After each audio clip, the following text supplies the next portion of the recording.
Et salut tout le monde, c'est Lorenzo High Tech, et oui, comme dans le titre, aujourd'hui on va parler du Realme 14, un smartphone début milieu de gamme qui a été annoncé en même temps que le Realme 14T, un smartphone entrée de gamme. J'ai d'ailleurs déjà fait une vidéo sur ma chaîne YouTube, donc je vous invite à aller la voir si c'est toujours pas fait. Aujourd'hui du coup on va parler de ce Realme 14, mais avant de commencer la vidéo, si vous n'êtes toujours pas de ma chaîne YouTube, abonnez-vous, elle est 100% High Tech, n'oubliez pas d'activer la petite cloche de notification pour être notifié lorsque je fais une vidéo, et bien entendu à mes autres réseaux sociaux, c'est-à-dire Instagram, TikTok et Twitter. Tous les liens seront en bas dans la description. Maintenant, parlons très rapidement du design, parce que oui, on est sur un smartphone plutôt classique, et en même temps, c'est tout à fait normal par rapport à son tarif. Dans les smartphones début milieu de gamme, on ne travaille pas énormément le design. On aime ou on n'aime pas, c'est une question de goût. D'ailleurs, dites-moi ce que vous en pensez en commentaire. Après, je trouve qu'il a un dos plutôt joli. J'aime bien le coloris noir ou gris. Le côté rose, c'est pas trop pour moi.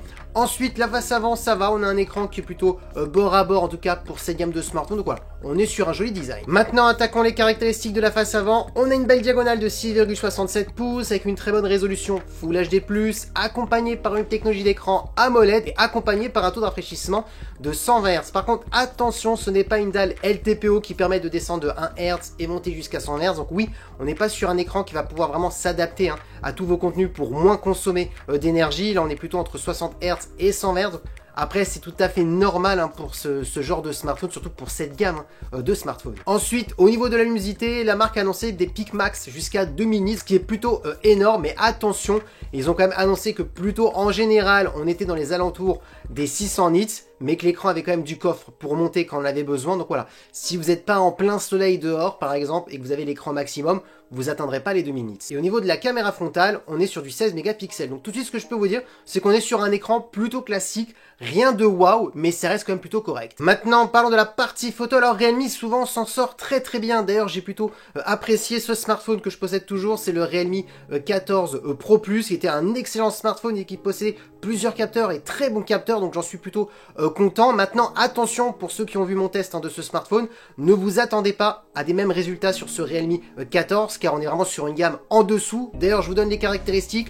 On est sur un capteur principal de 50 mégapixels qui est stabilisé optiquement, donc ça c'est un bon point. Et c'est d'ailleurs le seul bon capteur, parce qu'ensuite on a un deuxième capteur, et c'est le dernier capteur, c'est un capteur de profondeur de champ de 2 mégapixels, donc c'est pas vraiment un capteur qu'on va énormément utiliser. Donc oui, on peut le dire, on n'est pas sur le smartphone le plus polyvalent par rapport à cette gamme de smartphones. Par contre, on aura quand même des beaux clichés, mais c'est juste qu'on perd en polyvalence. Et au niveau de la vidéo, on pourra filmer en 4K en 30 images par seconde. Maintenant, parlons de performance. Vous avez 12 Go de RAM accompagné d'un processeur de Qualcomm, le Snapdragon 6 Gen 4. Pour les personnes qui ne connaissent pas ce processeur, c'est tout simplement l'évolution du 6 Gen 3, qui était un bon processeur milieu de gamme, mais attention, c'était pas le processeur le plus performant dans la gamme milieu de gamme. Donc oui, on pourra faire du jeu vidéo, que ce soit des jeux vidéo 2D ou 3D comme Genshin Impact ou Call of Duty Mobile.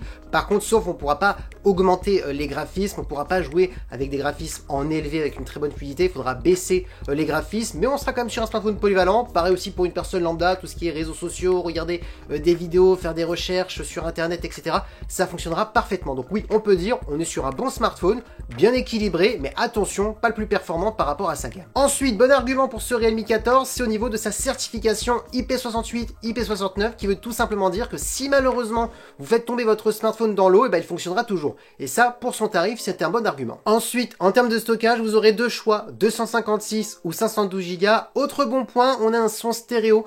Pour les personnes qui aiment bien regarder des contenus multimédia, un son stéréo, ça sera bien mieux que du mono, donc ça c'est un bon point. Autre gros bon point positif, c'est sa grosse batterie de 6000 mAh pour tenir une très grosse journée, donc ça c'est vraiment un bon point qu'il faut vraiment noter. En plus, on a de la recharge rapide de 45 watts, la marque a expliqué qu'on pouvait gagner 50% d'autonomie en simplement 30 minutes, et pour terminer en termes de connectivité, on a de la Wi-Fi 6 et du Bluetooth 5.3. Et oui, vous voulez son tarif, ce Realme 14 a été annoncé au tarif de 349 €, il y a déjà des petites offres de lancement, on peut le toucher un tout petit peu en dessous. Alors qu'est-ce que j'en pense pour ce tarif? Je trouve qu'on est quand même sur un smartphone qui est bien équilibré un peu partout. Par contre, attention, oui, si vous voulez le meilleur rapport qualité-prix performance, ça sera pas ce Realme qu'il faudra choisir, il faudra plutôt se retourner vers Xiaomi, parce que oui, avec Xiaomi, pour ce tarif, on a des meilleurs processeurs. Par contre, attention, on a quand même des points positifs sur ce Realme, au niveau de l'écran, au niveau de la partie photo. Certes, il n'est pas polyvalent, mais le seul capteur de 50 mégapixels qui est stabilisé peut être meilleur que certains autres smartphones, donc ça c'est un bon point. Donc oui, on perd en polyvalence, mais on a quand même de la qualité. Et ensuite, la batterie quand même de 6000 mAh, qui est quand même un sacré argument, avec de la recharge rapide de 45 watts. On est quand même sur un smartphone qui est quand même plutôt polyvalent. Et aussi, il faut quand même noter la certification IP68, IP69. Très peu de smartphones encore à ce tarif possèdent cette certification qui coûte cher, et à tester, bien entendu, ça coûte de l'argent. Donc c'est pour ça que toutes les marques n'ont pas cette certification.